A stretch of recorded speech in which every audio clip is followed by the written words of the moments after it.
ఇంకెన్నాళ్ళు రెంటింట్లో ఉంటాం? సొంత ఇంటి కలను నెరవేర్చుకుందాం. Suman TV biggest property expo October 18th, 19th HSCC Novotel Hyderabad.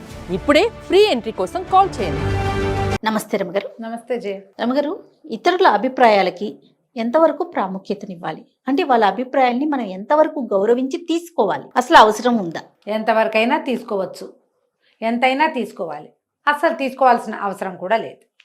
సందర్భానుసారం పోవాలి జయ. అది ఎప్పుడు కూడా ఇప్పుడు ఏదైనా ఒక విషయం మీద, ఒక పర్టికులర్ విషయం, అది మన పిల్లల పెంపకం, మన పిల్లల చదువు, మన పిల్లల భవిష్యత్తు, వాళ్ళ వివాహాలు, ఇలాంటివి, మన పర్సనల్, మన సొంత జీవితం, మనం ఉద్యోగం, నువ్వు ఎవరిదైనా సలహానో సంప్రదింపో నువ్వు చెయ్యదలుచుకుంటే, నువ్వు అడగదలుచుకున్నావు, సలహా అడుగుతావు, నువ్వు నన్ను అడుగుతావు. ఇప్పుడు ఎప్పుడు నన్ను అడుగుతావు? అసలు మామూలుగా ఏదైనా ఒక సలహా అంటారా? నా మాట వినడానికైనా అడుగుతావు. 100% ఏం చెప్తుందో చూద్దాం అనుకుంటావా నువ్వు? లేదు రమగారు, ఖచ్చితంగా నేను వినాలి. నాకు ఇంకా తేలట్లా ఆ సమస్య. సో నా ఒక ఒపీనియన్, సెకండ్ ఒపీనియన్ గా మిమ్మల్ని అడుగుతా. మీరు చెప్పింది ఖచ్చితంగా ఫాలో అవ్వాల్సిందే, పాటించాల్సిందే. అది ఇప్పుడు నేను సలహా చెప్తున్నా. నేను ఒక విషయం, నువ్వు నన్ను అడిగావు, రమ్మగారు ఇప్పుడు ఏం చేయాలండి అని. నేను అలా చేయ, ఇది చెయ్యి. ఇప్పుడు మా పక్కన ఇంకో పేర్లు ఎవరో కూర్చుంది, అలా చేస్తే ఇలా అవుతుంది, ఇలా చేస్తే వాళ్ళు అంటారు. నేనా ఇంపార్టెంట్, పక్కన మాట్లాడిన వాక్యమా? ఖచ్చితంగా మీరే అవుతారు. ఇప్పుడు కానీ జనం ఎట్లా అవుతారంటే, ఈ మిగిలిన ఇద్దరు ముగ్గురు ప్లస్ ఆర్ మైనస్గా మాట్లాడతారు చూడు. టెంటేటివ్గా ఉంటాయి కొన్ని వాక్యాలు, ముందు వెనకగా. వాటి మీద ఫోకస్ వెళ్ళిపోతుంది. వెళ్ళేసరికల్లా ఏమవుతుంది, నువ్వు తేల్చుకోలేకపోతావు, డిసైడ్ అవ్వలేకపోతావు. చేస్తే ఇలా వీళ్ళు అన్నట్టుగా అవుతుందేమో అనిపించేస్తుంది. ఇప్పుడు మనం ఒక విషయంలో 10 మంది అభిప్రాయాలు తీసుకున్నప్పుడు అలాగే అవుతుంది కదా. అంతే కదమ్మ గారు, ఖచ్చితంగా. నువ్వు అందుకని మనం ఏం చెయ్యాలి, మనం ఎవరి అభిప్రాయం వినదలుచుకున్నామో వాళ్ళనే వినాలి. ఎవరైతే కరెక్ట్ గా చెప్తారనుకుంటామో, నువ్వు నమ్ముతావో, అది ఎవరిని నువ్వు నమ్ముతావో, ఈ విషయంలో వీళ్ళు కాన్ఫిడెంట్గా ఉన్నారు, వాళ్ళు చెప్పింది కరెక్ట్, వాళ్ళు ఏం చెప్తే అది చేస్తా, అయ్యొచ్చినా పై వచ్చినా ఏదైనా సరే అని వింటే నీకు బాగా నడుస్తుంది. నువ్వు మంది అభిప్రాయాలు విన్నావనుకో, 10 మందివి వింటే నువ్వు డిసైడ్ చేసుకోలేకపోతావు. ఒక్కొక్కళ్ళకి ఒక్కొక్క అవుట్లుక్ ఉంటుంది. మనం ఒక్క గ్లాస్ నీళ్ళు పెడితే ఇంత వెళ్తుందంటే వెళ్తుందంటారు కొంతమంది, నిండా ఉంటే వేస్ట్ అయిపోయాయి అంటారు కొంతమందికి అందులో నలకలు కనపడతాయి, ఒక్కొక్కళ్ళకి ఈ గ్లాస్ బాగా కడగలేదు అలా అనిపిస్తుంది. అంతే కదా, ప్రతి వాళ్ళకి ఒక్కొక్కటి కలుగుతుంది. నువ్వు ఏ విషయమైనా ఇంతే. నువ్వు 10 మంది అభిప్రాయాలు కనుక్కుని చేసే విషయాలు కొన్ని ఉంటాయి, ఒక్కళ్ళ దగ్గరే సలహా తీసుకోవాల్సినవి కొన్ని ఉంటాయి, కొన్ని నువ్వే డిసైడ్ చేసుకోవాల్సినవి ఉంటాయి. కేవలం మన ఇంట్లో మాత్రమే సంప్రదించి మనం 1 to 1 మాత్రమే మాట్లాడుకుని చేయవలసినవి ఉంటాయి. పెద్దవాళ్ళు చెప్తారు బాలాదపి సుభాషితం అని. బాలాదపి సుభాషితం అంటే మంచి మాట బాలుడి దగ్గర నుంచి అయినా తీసుకోవచ్చు. ఓకే, ఇది అందరి మాట వినాలి అని కాదు చెప్పింది. సుభాషితం మంచి మాట అయితే బాలుడి దగ్గర నుంచి అయినా తీసుకో అని. ప్రతివాడి అభిప్రాయము నువ్వు పుచ్చుకోవాల్సిందేనని ఎక్కడా చెప్పలా. మంచి మాట అయితే ఎవరు చెప్పినా తీసుకోవాలి. 10 రకాల మాటలు వస్తే అందులో మంచి ఏదో నువ్వు డిసైడ్ చేసుకోవాలి. అవును, ఇతరుల అభిప్రాయాలకి, ఉద్దేశాలకి విలువ ఇచ్చే సందర్భం ఒకటి వస్తుంది ఎప్పుడో, అప్పుడు చేయటం. ప్రతి సందర్భంలోనూ నేను వీళ్ళందరినీ అడిగి వాళ్ళు ఏం చెప్తేనే అది చేస్తానని కొంతమంది ఉంటారు. అట్లా కుటుంబాల్లో కనపడతారు. వీళ్ళేమో తమ పిల్లలు ఏం చేయాలన్నా మా అన్నయ్య ఒప్పుకోవాలి, మా తమ్ముడు ఒప్పుకోవాలి, మా అన్నయ్య మా వదిన ఒప్పుకోవాలి. మా వదిన వాళ్ళ నాన్నగారు భలే తెలివైన వారు, చాలా గొప్పవారు, నా జీవితంలో ఆయనే ఒక సహాయం చేశారు, లేదా ఆయన సలహా పాటించి నేను బాగున్నాను కాబట్టి మన పిల్లల విషయాలు వీళ్ళందరితోటి డిస్కస్ చేయాలని చూస్తారు.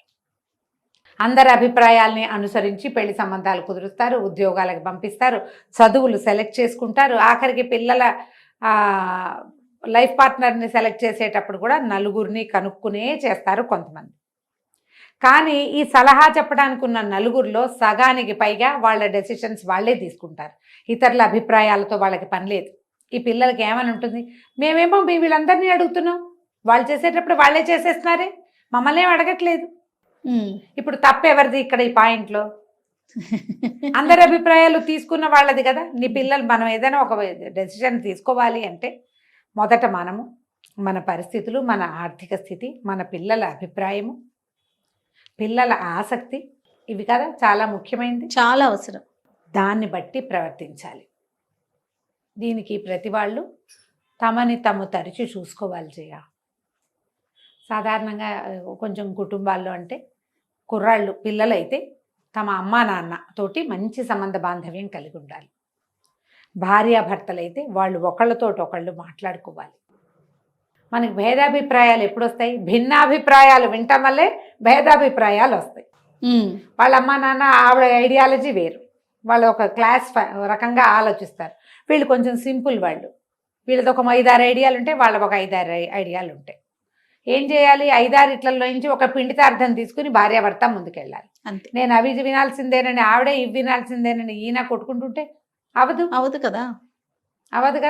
రెండు కలిపి అసలు మనం ఏ విషయం మీద మాట్లాడుకుంటున్నాము అనేది కావాలంటే ఒక కాగితం మీద రాసుకుని అప్పుడు వెళ్ళాలి. ఒక్క మనిషిని, ఒక్క పెద్దవాళ్ళని పెట్టుకోవాలి, లేదా చేరుకోకళ్ళని పెట్టుకుని రెండు కలిపి ఒకటి చేయాలి. మొదట ఇంకో పాయింట్ ఉంది ఇందులో, అభిప్రాయ సేకరణ మానేయాలి. పిడికి బియ్యానికి ఒక మంత్రం కాదు కదా జయ. అంతే. అన్నిటికీ అభిప్రాయాలు అడుగుతావా నువ్వు? కొన్నిటికి అడుగుతారు, కొన్నిటికి అడగరు. ఒక విషయం చెప్తా. కొంతకాలం క్రితం ఒక పేరెంటానికి వెళ్ళాం.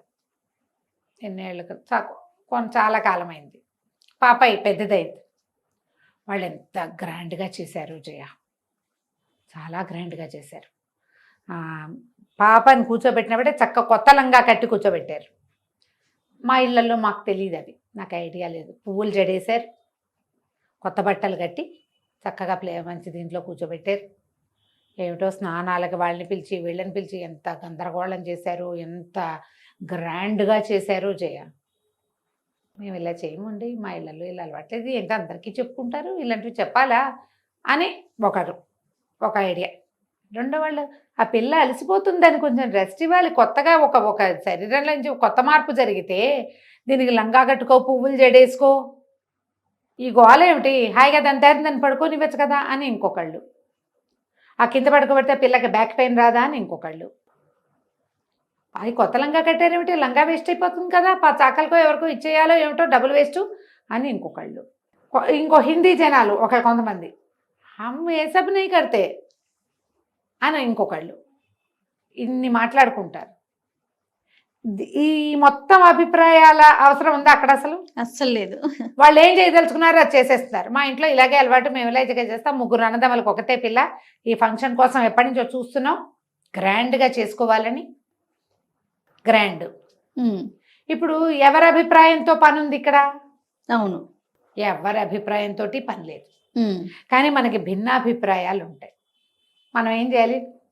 నోరు మూసుకుని చేస్తున్నారు, పిలిచారు, వెళ్ళాం, చక్కగా భోజనం పెట్టారు, తిన్నాం, పేరెంట్ కదా, తాంబూలాలు ఇచ్చారు, పుచ్చుకున్నాం, నచ్చితే తీస్తాం, వెళ్తాం. నాకు నచ్చలేదనుకో, నెక్స్ట్ టైం ఇలాంటి పేరెంటాలకి నేను వెళ్ళను అని డిసైడ్ అవుతాం. అంతే, ఇక్కడ ఆగిపోవాలి. కానీ జనం ఎట్లా ఉంటారంటే అభిప్రాయాలు వెలువరుస్తారు, అడుగుతారు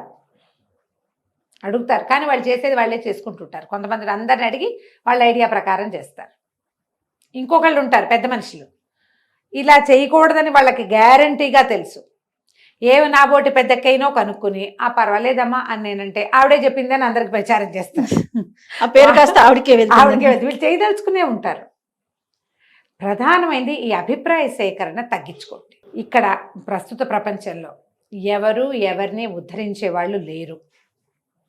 ఎవడి జీవితం వాడిది, ఎవడి సమస్య వాడిదే.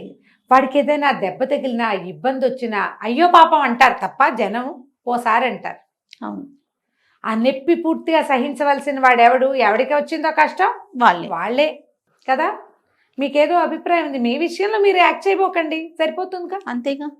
కానీ ఇది వరకటికి ఇప్పటికీ ఆ డిఫరెన్స్ వచ్చేసింది జయ. ఎందుకంటే చెప్తా చూడు, పెళ్లి సంబంధాలు వ్యవహారాల్లో ఇది వరకు మన కజిన్స్ వాళ్ళు చాలా పెద్దవాళ్లే చూసేవాళ్ళు సంబంధాలు. మన మామయ్యలో, బాబాయ్లో, పెదనాన్నో, పెత్తాతయ్య, చింతాతయ్య, అమ్మ వాళ్ళ మేనమామ లేదా నాన్న వాళ్ళ మేనమామ వాళ్ళు వచ్చి కూర్చుని ఈ పెళ్లి సంబంధాలు సెట్ చేసేవాళ్ళు. ఇప్పుడు ఏదమ్మా అది? అస్సలు అవేం లేవు. ఈ ఆన్లైన్ ఇవి ఏమంటారు, మ్యాట్రిమోనియల్ సర్వీసెస్ వచ్చేసినాయి. వాళ్ళు ఎవరో ఏమిటో తెలియదు. నా దగ్గర ఇప్పుడు 60 సంబంధాలు ఉన్నాయి. ఎక్కడెక్కడి నుంచో వస్తాయి. కుర్రాడు పొడుగ్గా ఉన్నాడు, అమ్మా నాన్నకు ఉద్యోగాలు ఇంతే తెలుసు. దిగాక కానీ ఆ లోతు ఏమిటో తెలియదు. ఇప్పుడు అభిప్రాయాలు లేవు, సేకరణలు లేవు, ఏమీ లేవు. ఈ లేని కాలంలో కూడా కొంతమంది ఇలా దొరుకుతూ ఉంటారు. ఇతరుల అభిప్రాయాలకు విలువ ఇచ్చి తమ యాక్ట్ చేయాల్సింది చెయ్యరు. ప్రధానంగా ఒకటి నమ్మండి, మన జీవితం మనది. దీని బలువు సులువు ఏదైనా మనమే, అక్షరాల మనది మాత్రమే. ఎవ్వరు 2 రోజులు సెలవు పెట్టి మన పని మీద తిరగరు. ఆఖరికి క్లోజ్ ఫ్రెండ్స్, క్లోజ్ రిలేటివ్స్ కూడా వాళ్ళ పనులు మానుకోరు. ఎవడి మీటింగులు వాడివి. అంతే. అలాంటప్పుడు ఇంకెందుకు, జస్ట్ ఫోన్ మీద ఒక ఐడియా కనుక్కుని నచ్చితే చేస్తాను, లేకపోతే లేదు. అంతే కదా. అంతే రమ్మగారు. ఆలోచించి ముందుకెళ్ళండి. తప్పకుండా. అంతే. నమస్తే. నమస్తే.